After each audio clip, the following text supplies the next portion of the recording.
Olá! No último programa nós fizemos um apelo aqui para que as perguntas fossem enviadas pelas crianças. Nós estamos na Semana das Crianças e a gente queria ver o que as crianças têm para perguntar e participar. E a gente já abre o programa sobre uma questão que chegou para a gente.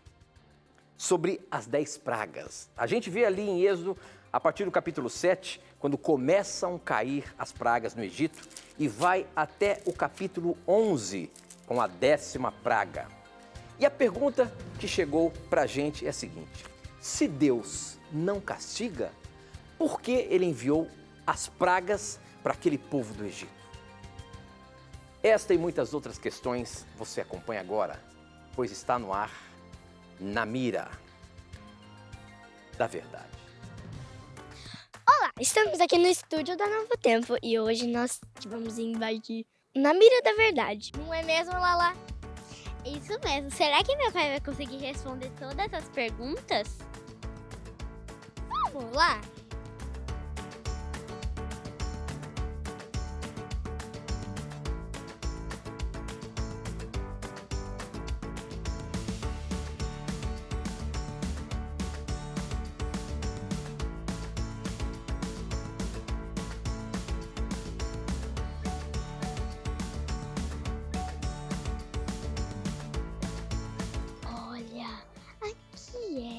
O estúdio Na Mira da Verdade. Já já a gente vai aparecer aqui e vai fazer uma surpresa bem grande. Olha que legal. Aqui é o estúdio do pai da minha amiga Lavinha. É aqui que meu pai recebe as perguntas de vocês. E é aqui que meu pai responde as perguntas de vocês. Se você tem coragem de perguntar, a Bíblia vai ter coragem de responder.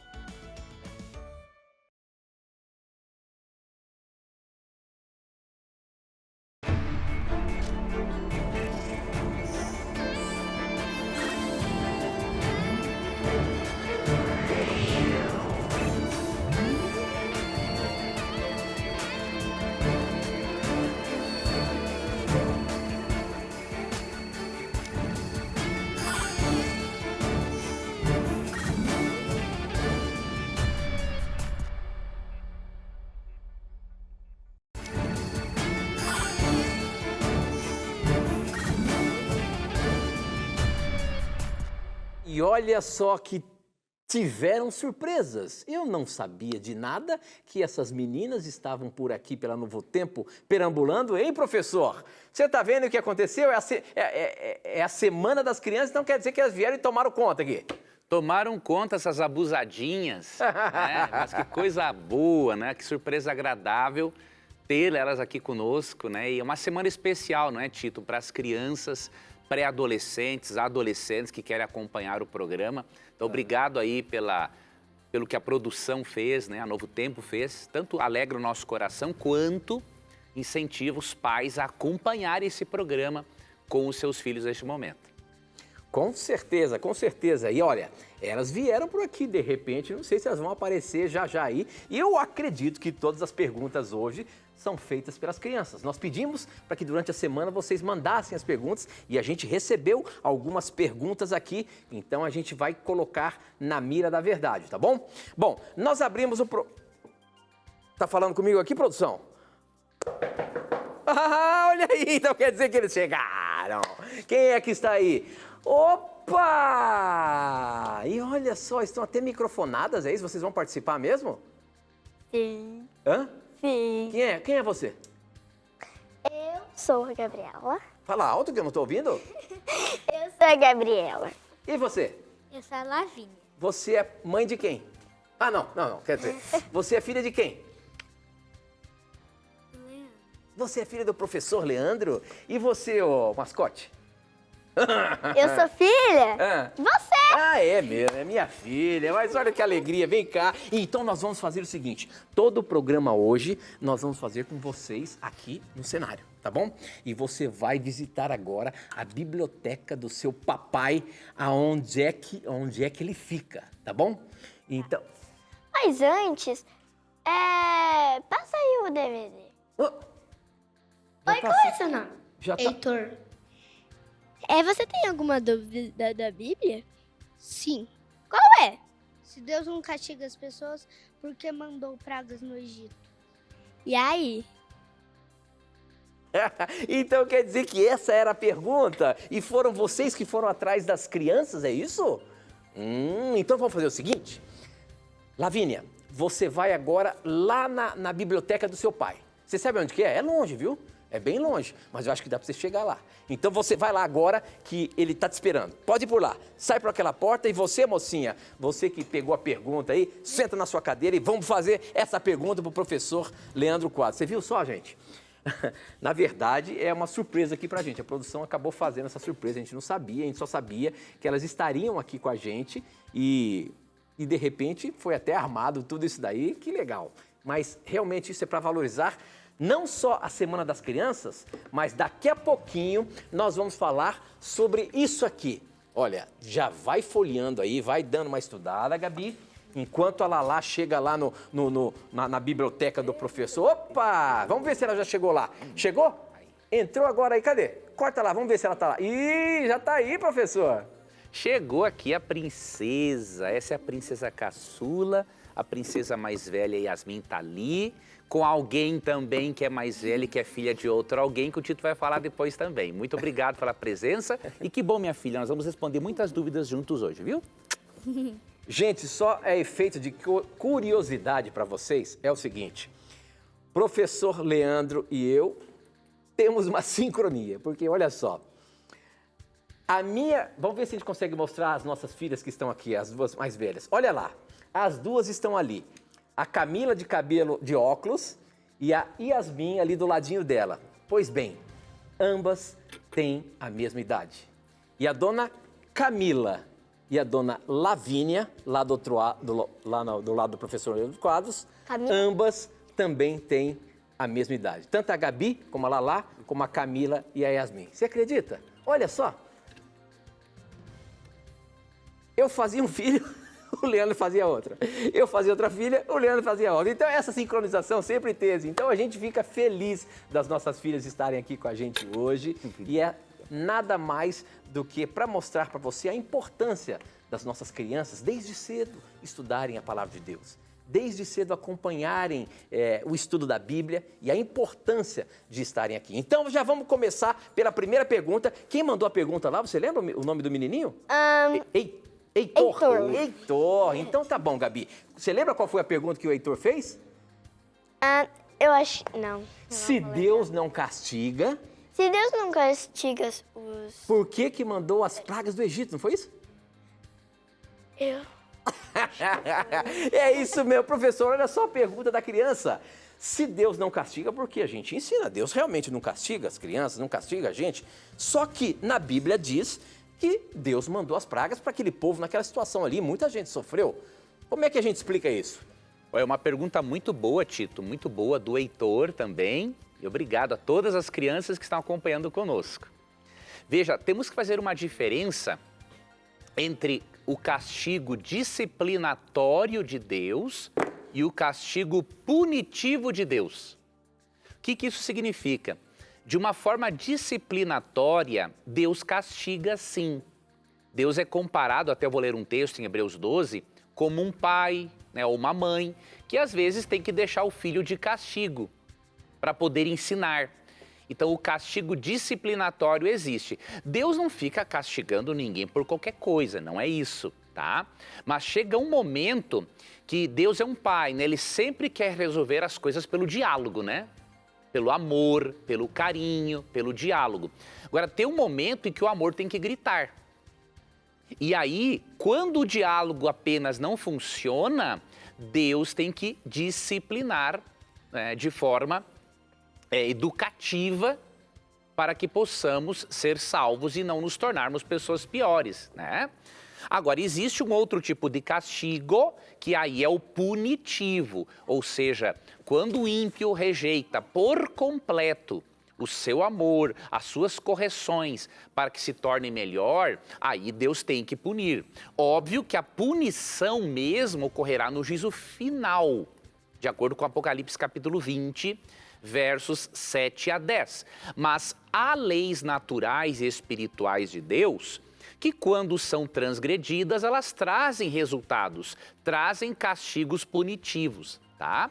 Então eu vou ler aqui um texto bíblico para nós aqui tornarmos mais clara ainda essa diferença. Eu vou ler aqui com a Lalazinha, está em Hebreus capítulo 12, vou ler aqui a partir do versículo 5, ó, diz assim: Filho meu, não menosprezes a correção que vem do Senhor, nem desmaies quando por ele és reprovado.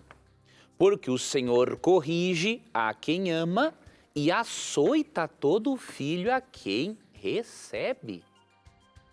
Então Deus disciplina, sim, de uma forma pedagógica para nos manter no bem. Só que o castigo de Deus não é para destruir os seus filhos, né? É para colocar no caminho, é uma disciplina corretiva.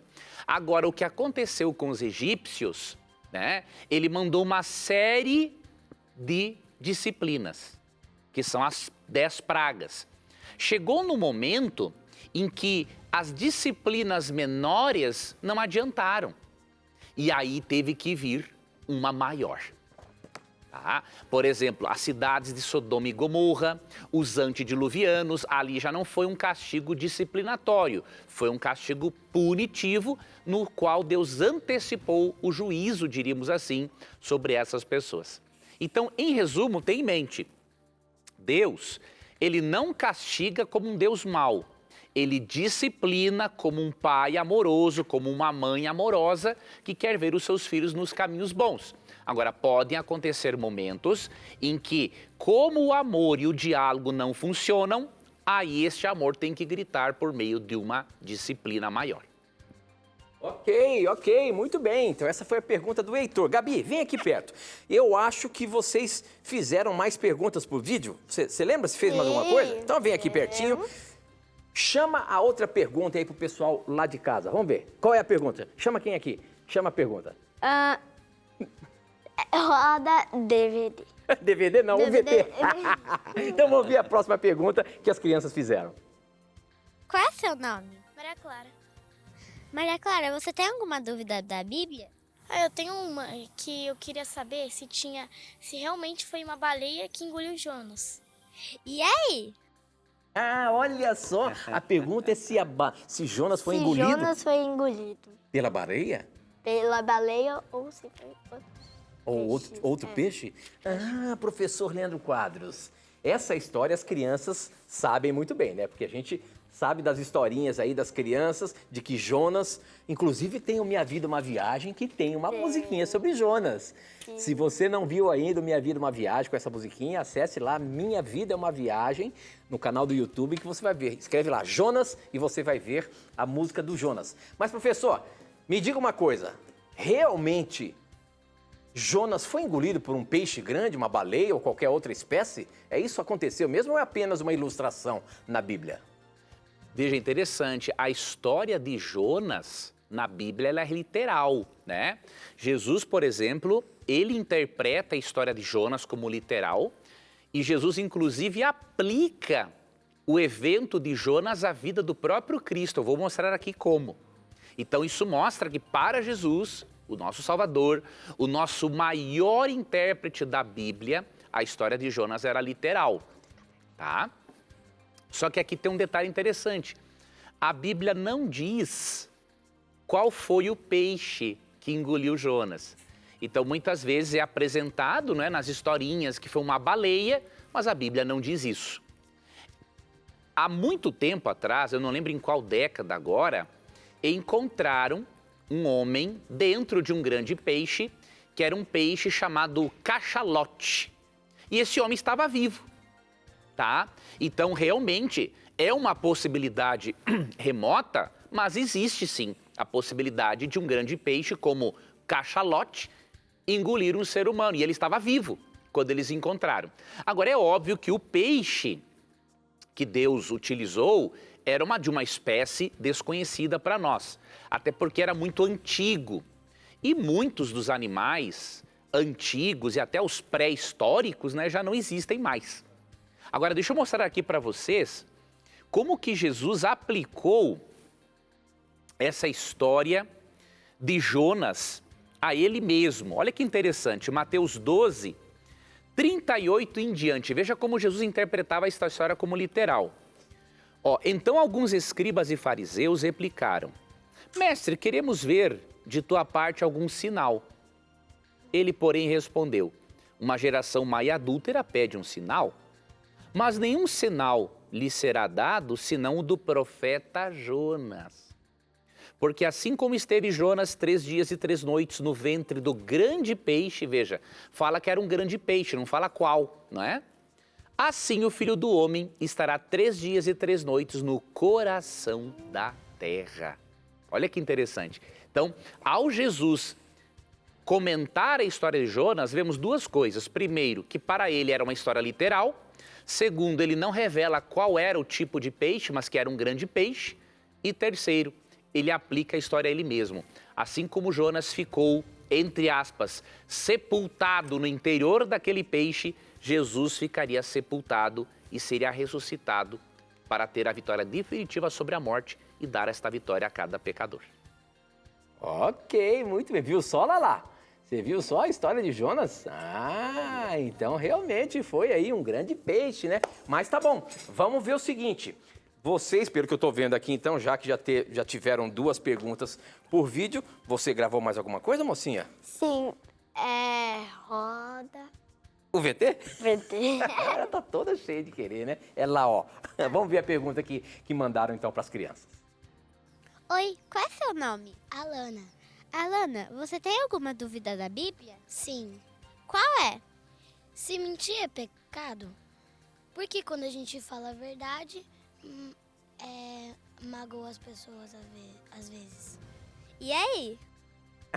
Olha só, se mentir é pecado, por que quando a gente fala a verdade, às vezes magoa as pessoas? A gente não tem que sempre falar a verdade? Sim. Mas às vezes pode machucar as pessoas, é isso? Pode. Vamos perguntar pra esse tio aí se é. Ô tio, realmente... Vamos lá, tio Tito. Realmente, essa história aí de falar a verdade pode machucar as pessoas? Mas mentir é pecado, é ou não é? Olha que pergunta, Como é que a gente Tito. vai ensinar as nossas crianças aí? Muito boa pergunta. Filha, você está sendo um excelente repórter, viu? Muito bom, muito bom. Você já logo vai tomar o lugar nosso aqui. Vocês Tão duas. boa que ele nem desgrudou dela, ó. Pai é meio fanático. Olhe bem, que pergunta interessante. Realmente, Jesus sempre nos incentiva a falarmos a verdade. Agora, por que as pessoas se magoam? Aqui tem um detalhe interessante. Às vezes as pessoas se magoam pela forma como a verdade é dita. Às vezes alguém pode dizer a verdade de uma forma muito dura, muito grosseira. E aí, aquilo que é verdade se parece mentira. Agora, às vezes, a verdade pode magoar porque a pessoa não está preparada ou nem tem ainda a intenção de saber a verdade, ou seja, ela ainda não adquiriu maturidade emocional.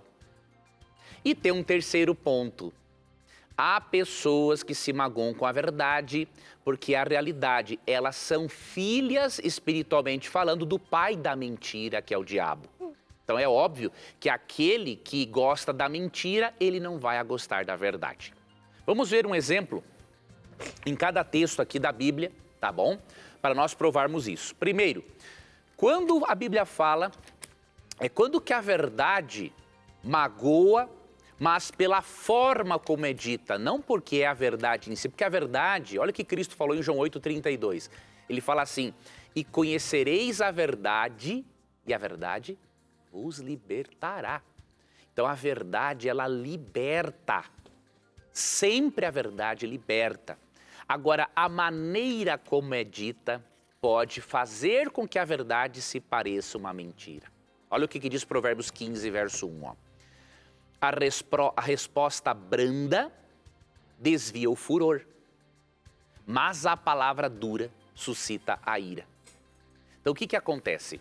Se você fala a verdade, mas de uma forma mal educada, para diminuir a pessoa, ao invés de construí-la com a verdade, a pessoa se magoa. Então a verdade tem que ser dita da maneira certa, porque a resposta branda desvia o furor. Agora a palavra dura suscita a ira. Esse é o primeiro exemplo. A verdade magoa, porque muitas vezes é dita da maneira errada. Agora, a verdade também pode magoar, porque a pessoa não está preparada para isso, tá? Então, quer ver uma coisa? Provérbios 14, 7. Olha o que diz aqui, ó. Foge da presença do homem insensato, porque ele não divisará os lábios de conhecimento. Então, quando a pessoa não está preparada para a verdade ou não quer ouvir a verdade, é perda de tempo. Ela é chamada na Bíblia de insensato, uma pessoa tola, porque não adianta. Ela ainda não está preparada para a verdade. Aí tem o terceiro grupo de pessoas, que são aqueles que realmente, infelizmente, são filhos espirituais do diabo e eles não vão gostar do que é verdadeiro, só do que é mentiroso. E aqui, em João 8,44, Cristo fala dessas pessoas. Olha o que ele diz aqui, ó. Falando para os fariseus, não é? Vós sois do diabo, que é o vosso pai, e quereis satisfazer-lhe os desejos. Finalzinho, ó. Ele foi homicida desde o princípio e jamais firmou na verdade, porque nele não há verdade. Quando ele profere mentira, fala do que lhe é próprio, porque é mentiroso e pai da mentira. Então há esses três grupos de pessoas, o que nós fazemos? Falamos a verdade com amor. E se a pessoa se magoar, aí é entre ela e Deus. Muito bem, professor. Eu acho que agora a gente vai ter que ir para o intervalo, hein? Você chama o intervalo, Gabi? Ih, chama sim. A gente vai para o intervalo e já volta.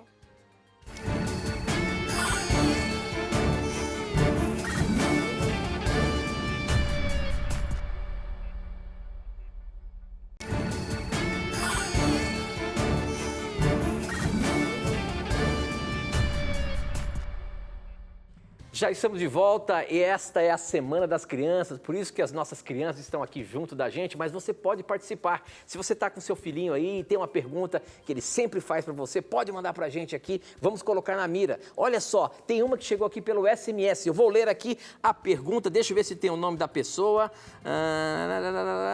É o Divino de Cristália, Minas Gerais. Gabi, olha só a pergunta que ele fez.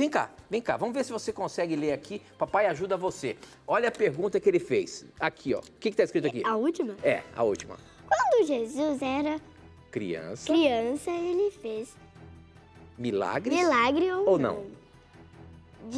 Certo. É o divino.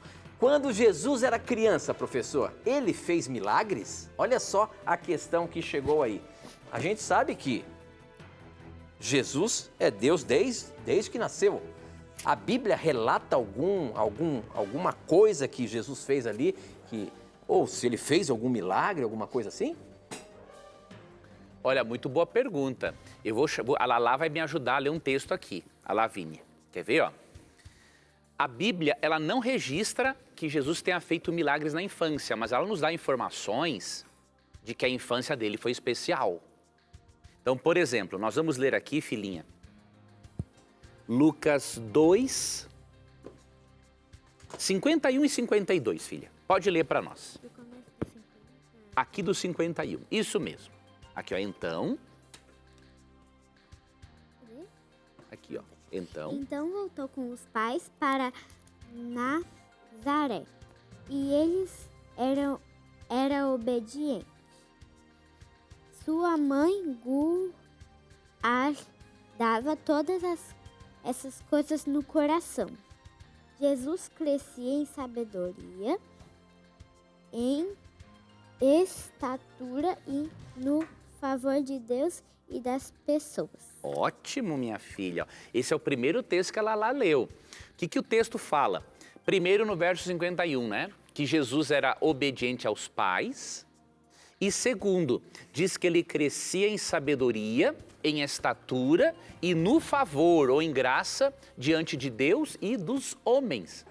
Então, a Bíblia foca mais no desenvolvimento do caráter de Cristo na medida em que ele ia crescendo e tendo noção de que ele era divino. Agora, mesmo que a Bíblia não registre, que ele tenha praticado milagres, nós podemos deduzir aqui de João capítulo 21, por exemplo, que ele fez tantas coisas e que nós não podemos definir em qual idade ele fez, que realmente nem tudo foi registrado neste livro. E aí vamos ler, filhinha, agora, esse versinho aqui, ó, João capítulo 21, verso 25, ó, que desde que começa aqui, Jesus também fez muitas outras coisas. Se todas fossem registradas, suponho que nem o mundo inteiro poderia conter todos os livros que seriam escritos.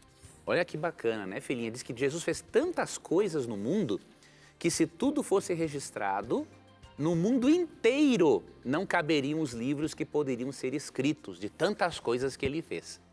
Então eu não tenho essa resposta direta a ser dada para você, mas posso te dizer com base nesses textos que ele fez muita coisa que não foi registrada. E não foi registrado porque não era importante para a nossa compreensão do plano de salvação. Ok, muito bem, muito bem. Só que agora chegou o momento, Gabi, da gente apresentar este estudo bíblico aqui, olha. Será que a Lavínia está com ele na mão aí também, professor? Mostra lá, vamos ver. Opa, olha lá, a Lavínia também está com esse estudo bíblico, esse guia de estudo, né? É a revista Esperança, que você pode ter aí na sua casa, ligando pra gente agora. Vamos levantar mais aqui pra câmera ver lá, Gabi? Olha lá, ó. Fica segurando aí, ó. Levanta assim, ó. Muito bem, olha. Vamos mostrar por dentro aqui como é bonito esse curso bíblico? Olha só, ele é todinho ilustrado. E aqui as nossas crianças vão aprender muitas verdades bíblicas. E para você pedir esse estudo bíblico, você pode ligar para a gente pedindo a revista Esperança com o guia de estudo, como que é isso aqui? Superlupa, a volta em 7 dias. A volta ao mundo em 7 dias? Ah, então é isso. Para você pedir esse estudo bíblico, você pode ligar aqui agora. 0 operadora 12 2127 3121.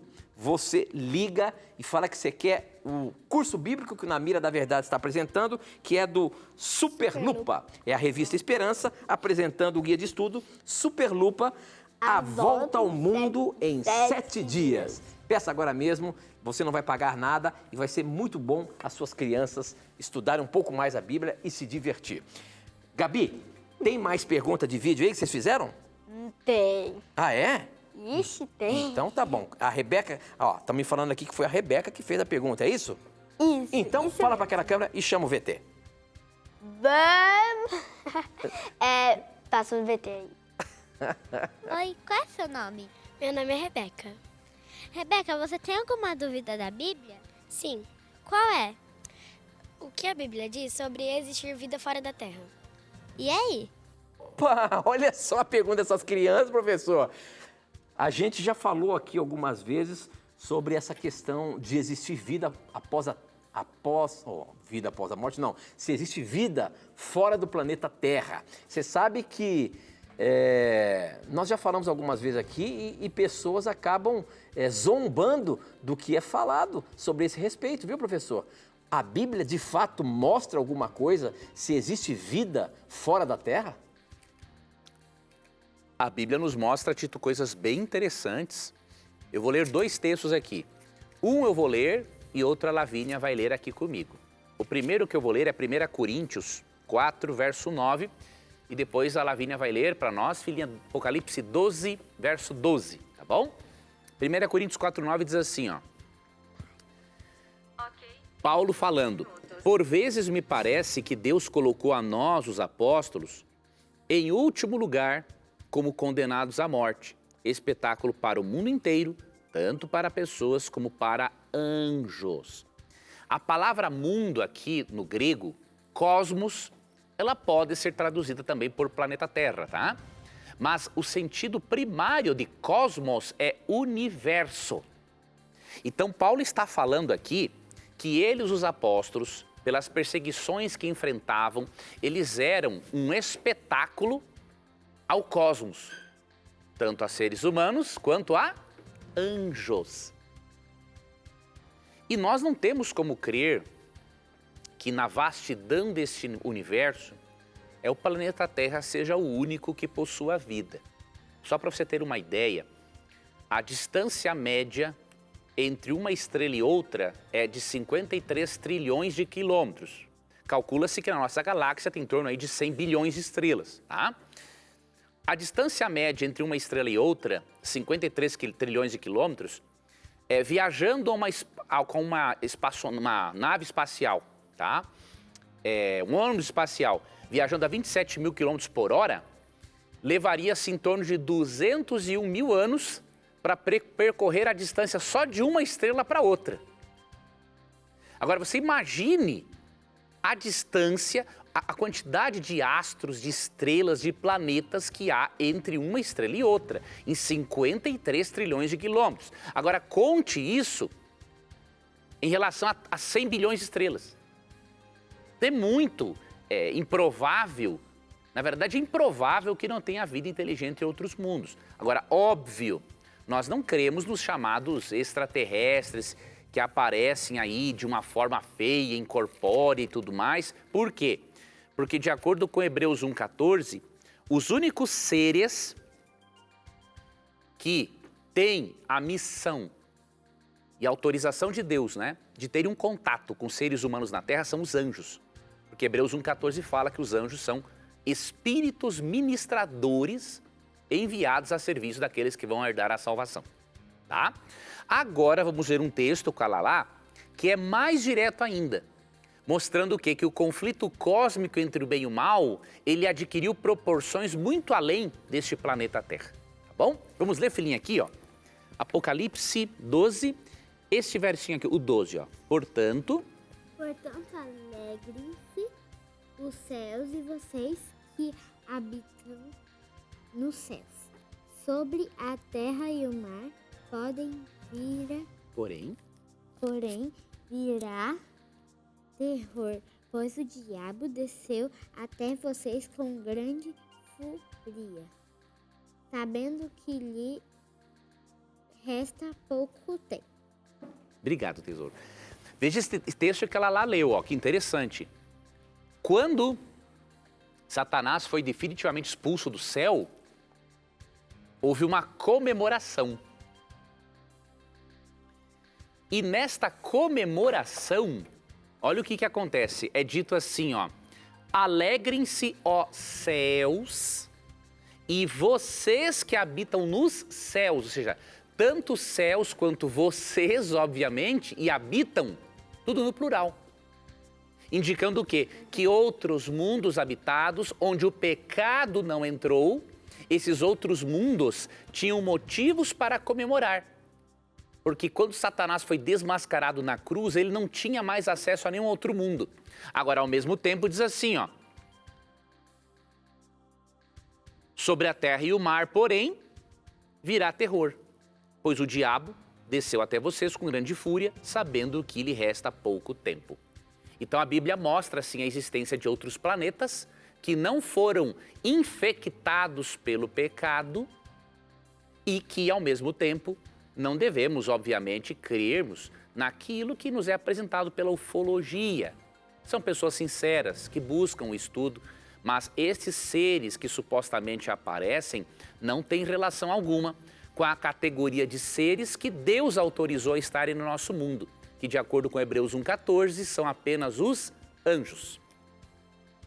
Muito bem, muito bem. E o pessoal participando aqui com a gente através do Facebook, pelo SMS. E tem uma pergunta que chegou aqui no nosso SMS. Gabi, olha, eu vou ler aqui a pergunta que veio. Olha, boa noite, professor. Me chamo Fabrício, sou assembleiano, mas amo o trabalho da Novo Tempo. Qual é o contexto e a interpretação da história das 40 crianças que, de acordo com a Bíblia, zombaram do profeta Eliseu, chamando-o de calvo e foram punidas por Deus? Qual é o contexto dessas crianças que começaram a caçoar do profeta Eliseu, dizendo que ele era careca e essas pessoas foram castigadas? Olha só que história é essa, Gabi. Vamos ver o que o professor vai falar lá sobre isso aí. Ó, primeiro lugar, temos que lembrarmos que não foram crianças, tá? No texto fala que eram rapazinhos, tá? Isso já não é mais uma criança, são ali se calcula, não é, pela expressão de 12 anos para cima. Então não eram aquelas criancinhas que não tinham conhecimento de nada, né? Mas eram sim rapazinhos que já tinham um grande conhecimento do que, por exemplo? Eles já tinham um grande conhecimento do dom profético que Eliseu havia recebido, tá? E eles também já tinham um conhecimento muito profundo do ministério do profeta Elias. Eliseu foi sucessor de Elias. E o que acontece nesse contexto? Nesse contexto, acontece o seguinte: aquele povo estava num processo de rebelião e de apostasia algo absurdo. E a partir do momento em que eles veem que, porque Eliseu, de forma sobrenatural, né, ele viu Elias ser levado ao céu. Ele recebeu uma porção dobrada do Espírito Santo. Então eles tinham conhecimento suficiente para saber de que ele era um profeta. Quando eles zombam do profeta, eles não estavam fazendo uma brincadeira simples. Eles estavam zombando do profeta, da sua autoridade profética, e aquilo seria avassalador para o ministério do profeta. Então, se Deus tolerasse aquilo, né, aquilo seria avassalador para o ministério profético. Então, o que aconteceu? Realmente, Deus mandou com que uma ursa despedaçasse 42 daqueles rebeldes que, além de menosprezarem o dom profético e desrespeitarem o profeta, aquela conduta, se não fosse punida de forma exemplar, contribuiria para que mais e mais pessoas menosprezassem o dom profético. E aí a destruição da nação seria mais rápido ainda. Então, para proteger, preservar o corpo, aquela gangrena moral teve que ser amputada. Então, é muito importante nós termos isso em mente. Deus ama, Deus perdoa, Deus busca, mas tem um limite em que um pecador precisa realmente receber os resultados dos seus atos. Lembrando que os planos de Deus para as crianças são eternos, né? Como diz em Mateus 19, 14 e 15, deixe vir a mim os pequeninos, porque dos tais é o reino dos céus. Mas esses daqui, que zombaram do ministério profético do profeta Eliseu, não eram pequeninos e não eram inocentes. Estavam num processo avançado de rebelião, que se não fosse cortado, podado aquilo ali, a rebelião seria maior e o estrago na vida espiritual e social de Israel seria maior ainda. Ok, muito bem. Gabi, você já tinha vindo aqui participar do programa Na Mira da Verdade? Eu. Você tá falando baixinho? Oi? Tá falando baixinho? Você nunca tinha vindo aqui participar do programa? Nunca sabia. Pergunta se a Lala já tinha vindo participar aqui. Fala com ela. Lala, você já tinha vindo aqui? Ainda não. Só nos bastidores, né, filha? É, sim. Tá gostando? Sim. Então chama as crianças lá pra mandar pergunta. Fala pras crianças mandar pergunta. Fala pra aquela câmera ali, ó. Olha lá, ó. Naquela ali, ó. Vai, pode falar. Qual? Essa ali, ó. A 3. Tá. Fala pra elas, pras crianças mandarem pergunta. Criança. Manda o VT. Crianças, manda aí as perguntas. E Lala, fala você aí agora. Fala pro pessoal mandar as perguntas. Vamos lá, foca lá na Lala. Manda aí as perguntas. Mas vamos fazer o seguinte, nós vamos pro intervalo rapidinho, aproveite aí, manda suas perguntas e a gente volta. Gabi, como é que fala? A gente volta já já.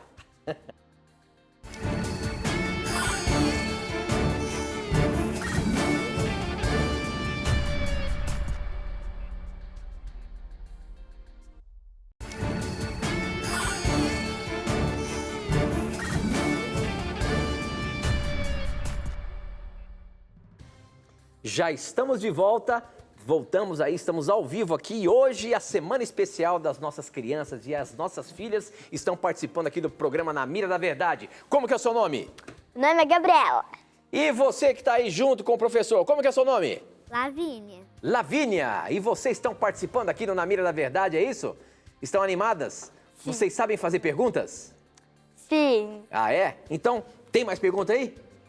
Eu tenho uma pergunta. Opa, você tem uma pergunta? Então, manda o VT lá pro professor. Como é que chama a pergunta? Como é que você chama a pergunta no vídeo aí? Hã? Como assim? Como é que você vai chamar a pergunta aí? Ah, tem VT.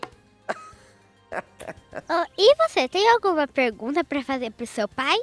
Eu tenho sim. Porque o número 7 é o número da perfeição e tem 12 discípulos. E aí?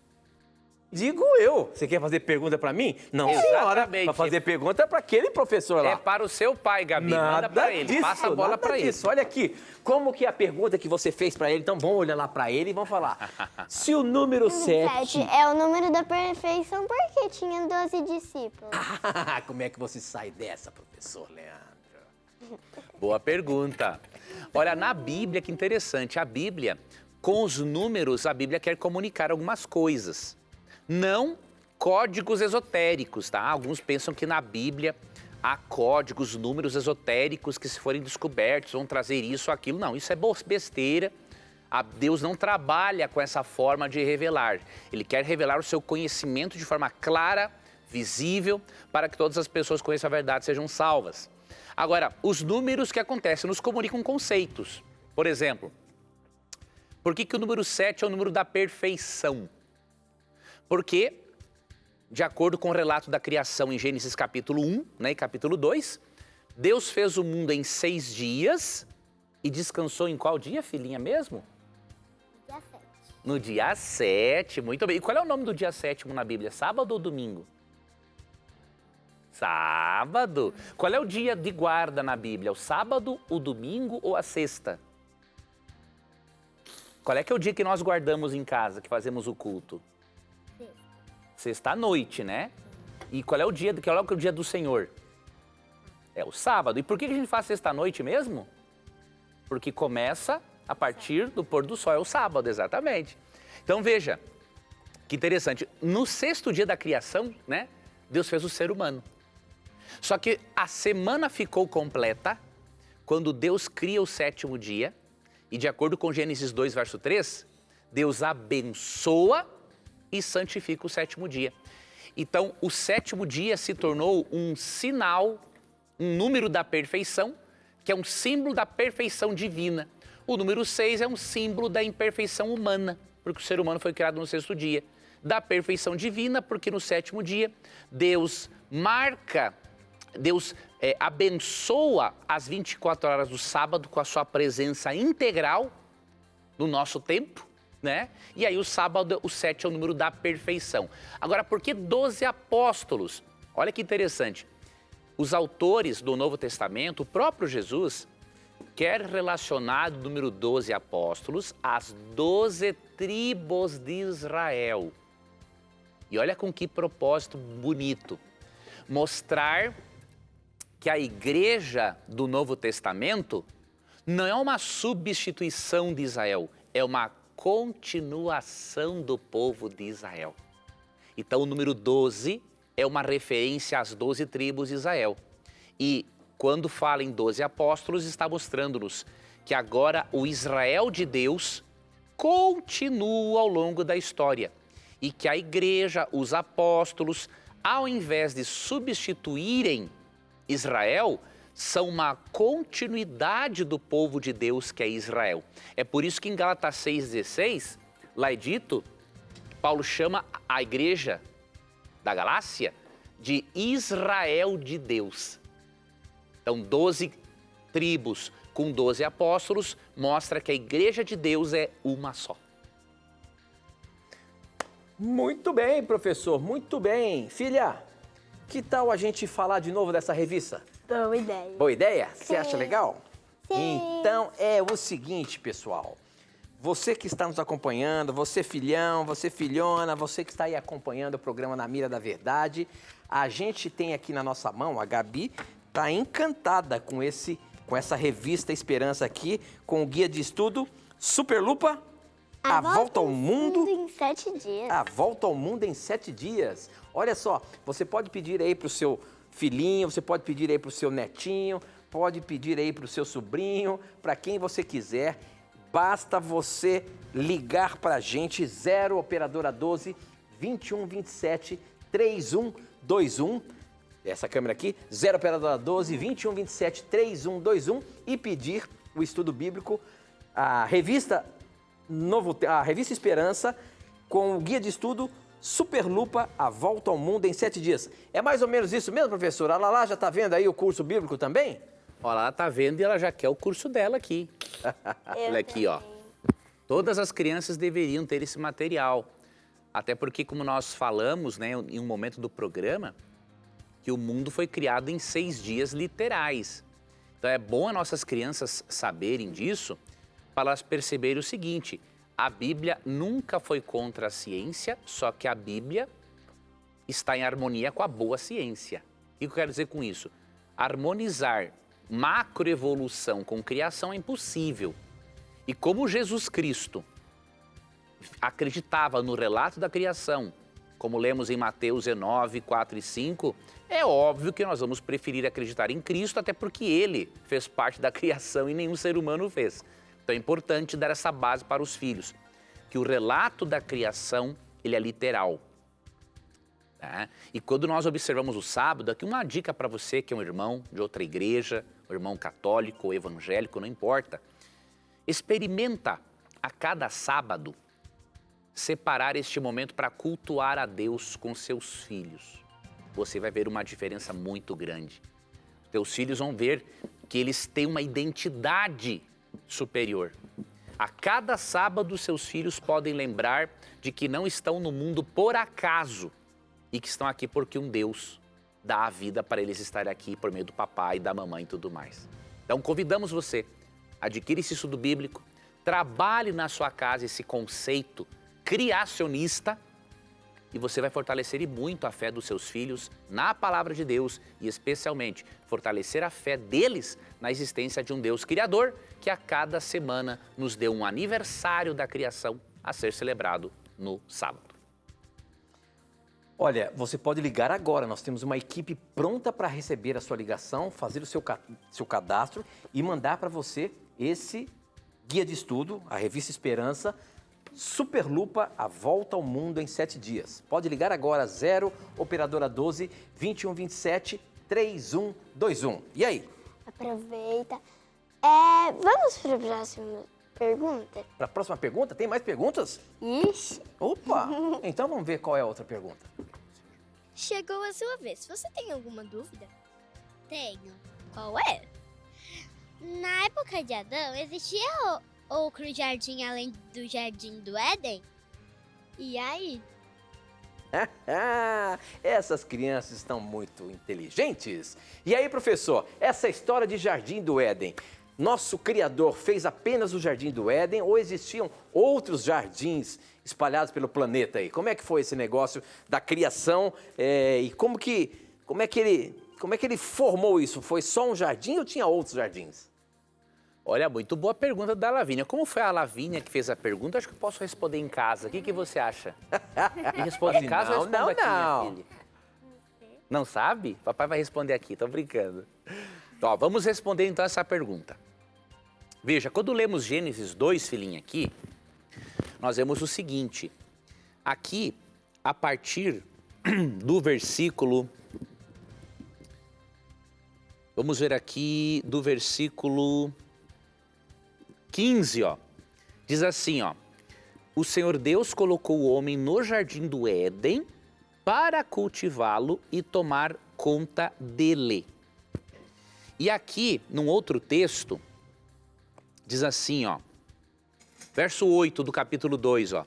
O Senhor Deus plantou um jardim no Éden para os lados do leste e ali colocou o homem que havia criado.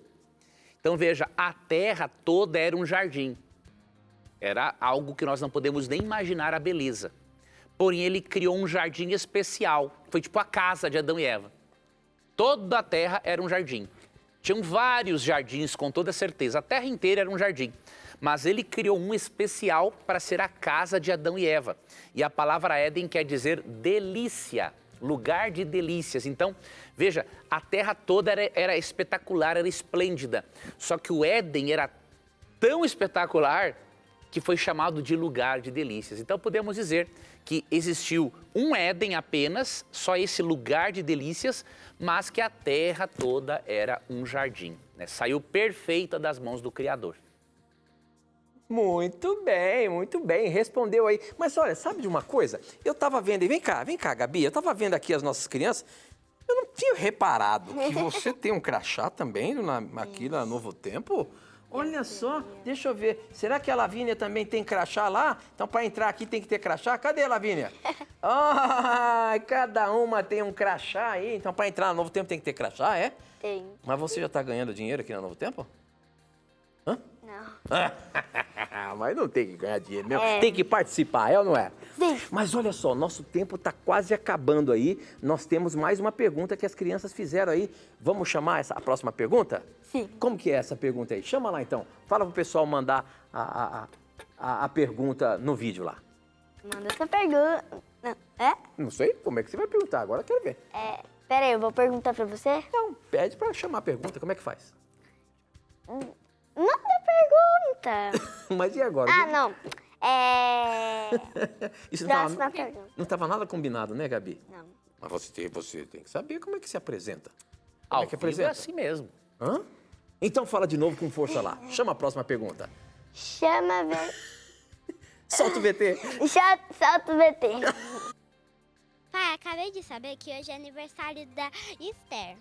E que dia foi aniversário de Jesus? Dia feliz, hoje é o seu aniversário. Bagunça é essa? Vocês estão fazendo bagunça ou estão trabalhando? Hã? Então pergunta lá pro professor. Vai lá, pergunta lá pra ele. Olha pra ele e pergunta. Que dia foi o aniversário de Jesus?